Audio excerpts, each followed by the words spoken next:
कोण होतीस तू, काय झालीस तू? चर्चा भागाची सुरुवात होते सुलक्षणा, विद्या आणि चिकूपासून. तर आता इथे सुलक्षणा आणि विद्या चिकू बरोबर खेळत असतात. चला चला चला असं म्हणत असते तर सुलक्षणा आणि खेळत असते चिकू बरोबर. त्या अम्बिश नुसता कोणाला चालायला नको आहे.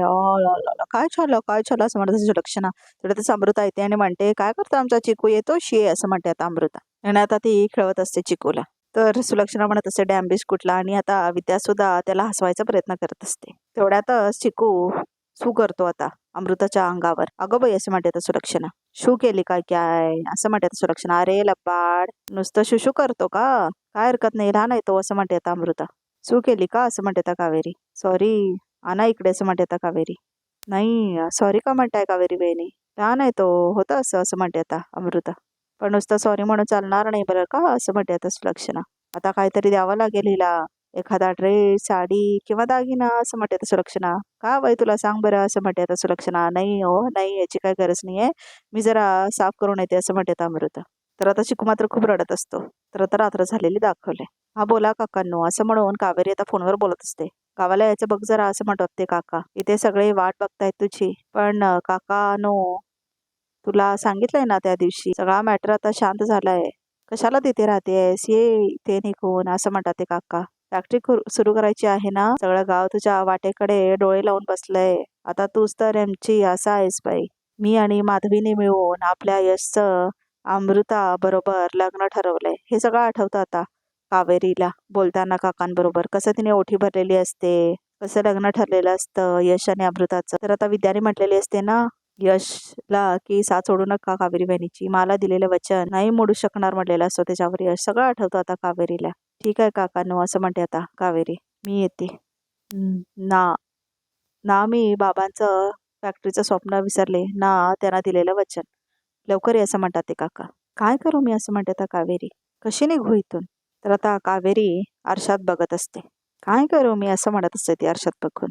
कशी निघू इथून? इतका विचार करण्यासारखं काही नाही आहे कावेरी असं तिच्यासारखी दिसणारी बाई आरशातून बोलत असते तिच्यासोबत आणि म्हणते, तू एकदा ठरवलंस तर 10 मिनिटंही लागणार नाही तुला या घरातून बाहेर पडायला असं म्हणते ती.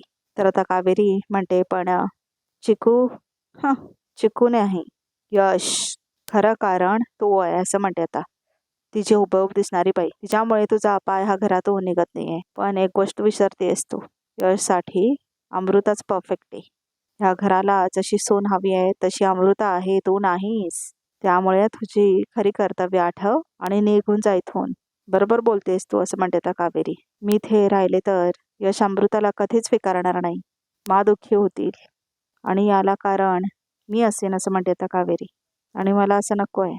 पण मी इथून निघून गेले तर चिकूचं काय असं म्हणते आता कावेरी. तिची काळजी घ्यायला आहेत ना यश आणि अमृता. तू कशाला अडकून राहतेस तिच्यासाठी इथे? ही तुझी माणसं नाही आहेत कावेरी. तुझी माणसं कावी तुझी वाट बघतायत. त्यांना, त्या गावाला, त्या मातीला तुझी गरज आहे. निघून जा इथून, बाहेर पड. बरोबर बोलतेस तू असं म्हणते आता कावेरी. थोड्या वेळाने सगळेच झोपतील तेव्हा मी इथून निघून जाईन असं म्हणते आता कावेरी, कायमची. तर आता इथे यमुना आपल्या खोलीमध्ये असं म्हणत असते की यश आधीपासूनच माझं फेवरेट आहे. त्यात आता त्याचं लग्न होणार, तेही त्या अमृताशी. ती अमृता आहेच माझी फेवरेट. काकू तुझ्या लक्षात येत आहे का? काय असं म्हणते आता ती काकू पौर्णिमा. हळूहळू ह्या घरातलं माझं माझं महत्त्व कमी होणार काकू असं म्हणते आता यमुना. आता ती कावेरी आहेच डोकेदुखी, त्यात आणखीन एक बर. तेवढ्यातच आता माकड जो टॉय असतो ना तो हलायला लागतो. तर यमुना बघते तिच्याकडे, म्हणते असंच सगळ्यांच्या तालावर नाचावं लागणार मला असं म्हणते आता यमुना. ती कावेरी आणि अमृता मिळून या घरातलं पायपुसणं करून ठेवणार का माझं असं म्हणते आता यमुना. नाही काकू नाही, हे हे असं खेळणं नाही होऊ देणार मी माझं. नाही होऊ देणार मी माझं खेळणं. मी मी मला जे हवंय ते मिळवल्याशिवाय गप्प नाही बसणार असं म्हणते आता यमुना. नाही बसणार मी गप्प असं म्हणून तो टॉय आता खाली फेकते यमुना. तर आता काकू म्हणतात, तुला पार्थच्या भविष्याची काळजी आहे कळतंय मला यमे, पण रागाच्या भरात काही वेडवाकडं करणार नाहीस तू. तू बहिणीशी शांतपणे बोल असं म्हणते काकू. तर शांतपणे प्रश्न नाही सुटत असं म्हणते आता यमुना. शांतपणे प्रश्न नाही सुटत शांतपणे प्रश्न. त्यामुळे आता जे मिळवायचं आहे ते ओरबाडून मिळवणार असं म्हणते आता यमुना. आणि यमुना आता बघत राहते खिडकीच्या बाहेर. आता तू बघ मी काय करते असं म्हणते आता यमुना. तर आता कावेरी सुलक्षणा आणि तिच्या नवऱ्याच्या खोलीत येते. निघते मी असं म्हणते आता कावेरी. मी माझ्या आईला कधी भेटले नाही, पण इथे आले आणि तुमच्या रूपाने मला आई भेटली, जी माया करते. चुकलं तर कान धरते. मला इथेच तुमच्या मायेच्या सावलीत राहायचं होतं, पण नियतीच्या मनात जे आहे ते स्वीकारावं तर लागेलच ना. असं म्हणून कावेरी आता सुलक्षणाच्या पायाकडे बसून हे सगळं म्हणत असते आणि सुलक्षणा तिचा नवरा मात्र झोपलेले असतात. तर आता कावेरी म्हणते, माझ्या चुका मोठ्या मनाने माफ करा आणि तुमचा आशीर्वाद कायम माझ्या पाठीशी असू दे. तर एवढेच म्हणून कावेरी त्या खोलीतून निघत असते. तर आता कावेरी चिकूकडे जाते. खूप कठीण परिस्थितीत या घरात आले होते. ह्या घराने मला आसरा दिला, पण माझी जागा इथे नाहीये. मला हे सगळं सोडून जावंच लागेल असं म्हणून आता कावेरी चिकूच्या डोक्यावर हात फिरवते. तर आता चिकूला ती काकेत घेते आता कावेरी. तर आता ती चिकूला घेऊन यशच्या खोलीत येते आणि आता यशच्या बाजूला चिकूला झोपवते. तर आता चिकूच्या हातांना स्पर्श करते कावेरी आणि झोपवतं त्याला आणि आता परत त्याच्या डोक्यावरून हात फिरवते.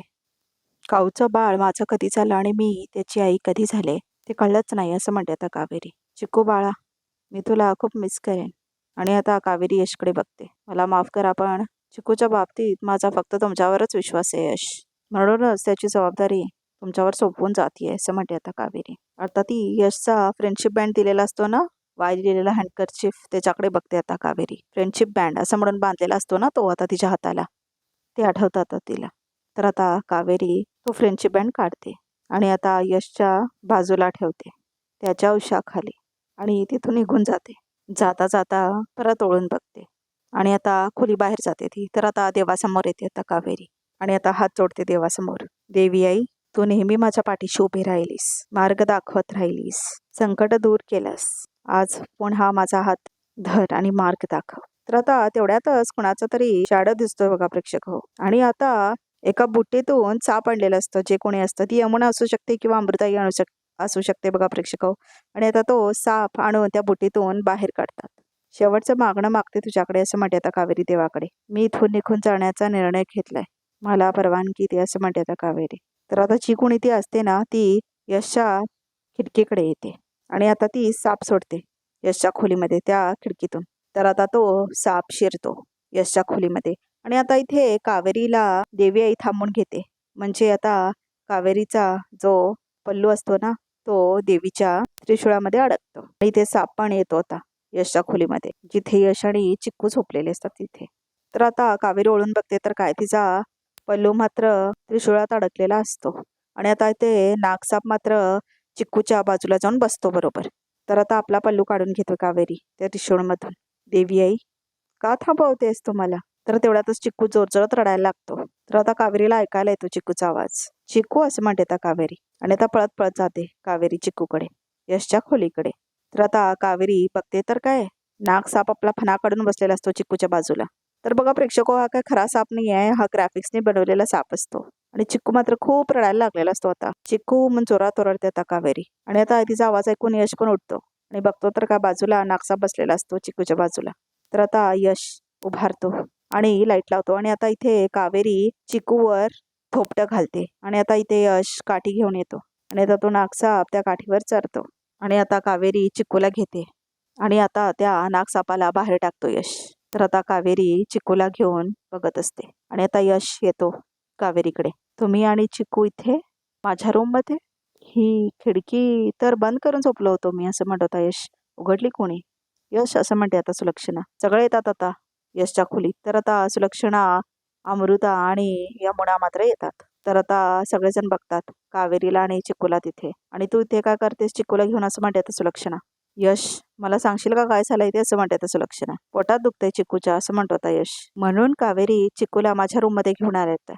अगो बाई, अगं मग त्याला हिंगाचा लेप लावलास का? ओव्याचा अर्क दिलास का? ओव्याचा अर्क आहे का तुझ्या खोलीत असं म्हणतात आता सुलक्षणा. असेलच म्हणा. मी एक काम करते, तुला ओव्याची पूड देते, म्हणजे शेकते त्याला, तर तुला बरं वाटेल असं म्हणते सुलक्षणा. मला एक गोष्ट कळत नाहीये, घरात एवढ्या बायका असताना तू यशच्या खोलीत का आलीस असं म्हणते यमुना.